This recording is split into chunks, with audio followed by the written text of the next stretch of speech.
Go yard. I got so much motherfucking design on right now. Break it down, bring it back, make it clap. I got 3 old thoughts, new guap, wear that thing. Bitches on my line, and you know. Assalamualaikum warahmatullahi wabarakatuh. Perkenalkan, saya Dian Kiki Purwati selaku moderator sekaligus pemateri pertama. Namun, di sini saya hanya akan mengenalkan kepada kalian pokok-pokok pembahasan yang nanti dibahas pada teman-teman saya selanjutnya. Yang dimana yang pertama terdapat sistem presensi mahasiswa Universitas Muhammadiyah Maluku Utara dan pengimputan nilai mahasiswa Universitas Muhammadiyah Maluku Utara. Baik, sebelum lanjut ke materinya, di sini saya akan memperkenalkan kembali kepada kalian mengenai Universitas Muhammadiyah Maluku Utara. Tentu kita ketahui bahwa Universitas Muhammadiyah Maluku Utara adalah salah satu perguruan tinggi swasta di Maluku Utara, yakni di Kota Ternate, di mana terdiri dari 8 fakultas dengan jumlah mahasiswa sebanyak 10.284. Awal mulainya kuliah dari tahun 2001, di mana masih menggunakan sistem secara manual, mulai dari KRS-an, Camaru, dan lain-lainnya. Namun, seiring berkembangnya zaman, di tahun 2018 mulailah digunakan sistem secara terkomputerisasi, sehingga pengisian presensi KRS dan pengimputan nilai sudah dilakukan secara online. Nah, selanjutnya apa yang dimaksud dengan presensi itu sendiri? Presensi merupakan suatu kegiatan yang bertujuan untuk mengetahui tingkat prestasi, kehadiran, serta menunjukkan seberapa aktif mahasiswa tersebut dalam mengikuti perkuliahan di satu mata kuliah.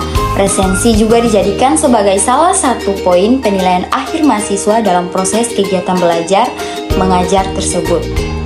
Langsung saja, apa itu aplikasi yang digunakan dalam presensi?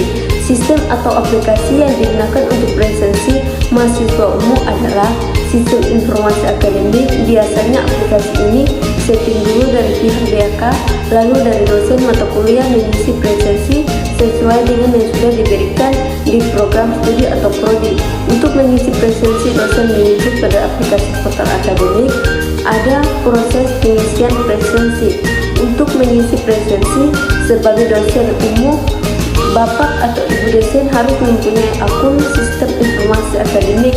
Nah, setelah itu baru login ke portal akademik. Setelah login, tampilan utamanya dan nama dosen dan menu-menu lainnya. Kemudian arahkan kursor ke menu akademik, kemudian pilih pengelolaan nilai dan presensi.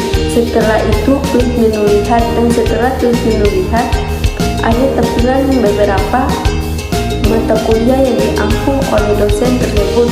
Nah, setelah itu klik kelas yang mau diisi prosesnya.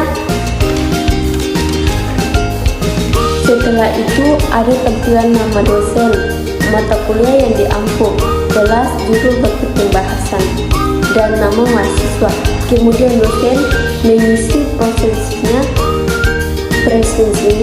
Untuk mengisi presensi, nah ada menu hadir, sakit izin, dan alfa. Nah, jika mahasiswa tersebut hadir berarti klik menu hadir. Jika sakit izin ataupun alfa berarti diisi sesuai menu tersebut. Untuk topik pembahasan biasanya diisi sesuai topik yang diajarkan, dan untuk pengisian presensi biasanya diisi pada saat jadwal mengajar dosen tersebut. Assalamualaikum warahmatullahi wabarakatuh.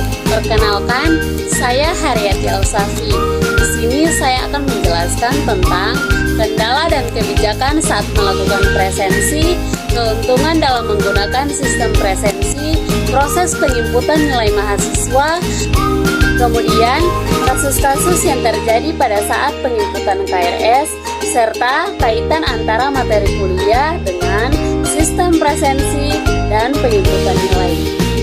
Langsung saja yang pertama, kendala dan kebijakan saat melakukan presensi. Biasanya yang terjadi kendala itu dari pihak operatornya yang tidak mengikuti jadwal. Nah, otomatis dari pihak dosen tidak bisa mengikuti presensi. Biasanya dari pihak ICT melihat grafik yang ada pada portal akademik. Jika grafiknya menurun, berarti belum ada yang mengisinya.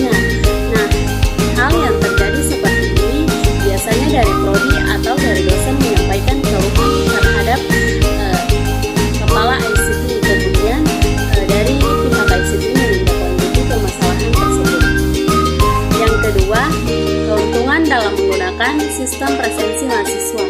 Penggunaan sistem presensi mahasiswa memiliki banyak keuntungan, diantaranya meningkatkan efisiensi administrasi, mengurangi waktu dan biaya yang diperlukan untuk mengelola absensi secara manual, serta meningkatkan akurasi data kehadiran mahasiswa.